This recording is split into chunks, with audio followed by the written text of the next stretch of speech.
పేరు జ్యోతి. ప్రకటన 22వ అధ్యాయం 1 నుంచి 21 వచనాలు. మరియు స్ఫటికం వలె మెరుగునట్టి జీవజలముల నది దేవుని యొక్కయు గొర్రెపిల్ల యొక్కయు సింహాసనం వద్ద నుండి ఆ పట్టణపు రాజవీధి మధ్యన ప్రవహించుట ఆ దూత నాకు చూపెను. ఆ నది యొక్క ఈవలను ఆవలను జీవవృక్షం ఉండెను. దాని ఆకులు ఆ వృక్షం యొక్క ఆకులు జనులను స్వస్థపరచుటకై వినియోగించును. ఇక మీదట శాపగ్రస్తమైన ఏది దానిలో ఉండదు.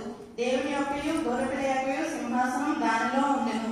ఆయన దాసులు ఆయన సేవించుచు ఆయన ముఖదర్శనం చేయుచుందురు. ఆయన నామము వారు నష్టలయం ఉండను. రాత్రి ఇంకెన్నడూ ఉండదు. దీపకాంతి అయినను సూర్యకాంతి అయినను వారికి అక్కర్లేదు.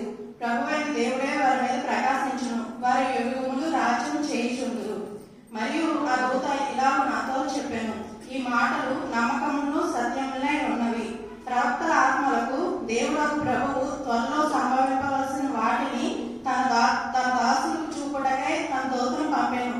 ఇదిగో నేను త్వరగా వచ్చుచున్నాను. ఈ గ్రంథమందున్న ప్రవచన వాక్యమును గైకొనివాడు ధన్యుడు. యోహాను నేను ఈ సంగతులను వినినవాడను చూచినవాడను. నేను విని చూసినప్పుడు నాకు చూపుచున్న దూత పాదముల మీద నమస్కారం చేయుటకు సాగిలపడగా అతడు వద్దు సుమి, నేను నీతోనూ ప్రవక్తలైన సహోదరులతోనూ ఈ గ్రంథమందున్న వాక్యమును గైకొని వారితోనూ సహదాసులను దేవునికే నమస్కారం చేయమని చెప్పాను. మరియు అతడు ఇలాగ నాతో చెప్పాను, ఈ గ్రంథమందున్న ప్రవచన వాక్యమును ముద్ర వేయవలదు. కాలం సమీపించుచున్నది. అన్యాయం చేయవాడును ఇంకనూ అన్యాయమే చేయలేము. అపవిత్రుడును ఇంకనూ అపవిత్రుడుగానే ఉండలేము. నీతిమంతుడు ఇంకనూ నీతిమంతుడుగానే ఉండలేము. పరిశుద్ధుడు ఇంకనూ పరిశుద్ధుడుగానే ఉండలేము. ఇదిగో నేను వచ్చుచున్నాను. వాని క్రియ చొప్పున ప్రతి వానికి ఇచ్చుటకు నీ సిద్ధపరిచిన జీవితం నా యొద్ద ఉన్నది. నేనే అల్ఫయు ఓమేయు, మొదటి వాడను కడపటి వాడను, ఆదియు అంతమునై ఉన్నాను. జీవవృక్షమునకు హక్కు గలవారే గుమ్మముల గుండా పట్టణంలోకి ప్రవేశించినట్లు తమ వస్త్రములు ఉదుకొని వారు ధన్యులు. కుక్కలను, మాంత్రికులను, వ్యభిచారులను, నరహంతకులను, విగ్రహారాధికులను, అబద్ధమును ప్రేమించి జరిగించిన వారు వెలుపటే ఉందురు.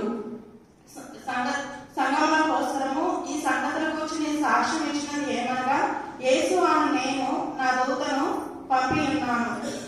నేను దావీదు వేరు చిగురును సంతానమును ప్రకాశమానమైన వేగు చొప్పునై ఉన్నాను. ఆత్మయు పెండ్లి కుమార్తెయు రమ్ము అని చెప్పుచున్నారు.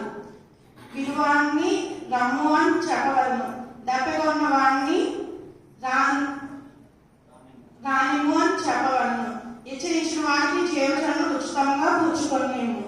ఈ గ్రంథమందున్న ప్రవచన వాక్యములో ఎవడైనాను ఏదైనా తీసివేసిన ఎడల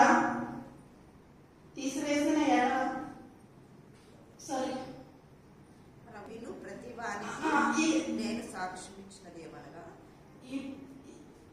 ఈ గ్రంథంలో ప్రవచన వాక్యము మీరు ప్రతి వారికి సాక్ష్యం ఇచ్చిన ఏమనగా, ఎవరైనాను వీటిలో ఏదైనా తీసివేసిన ఎడల కలిపిన ఎడల ఈ గ్రంథంలో రాయబడిన తెగులు వాని దేవుడు కలగచేయును.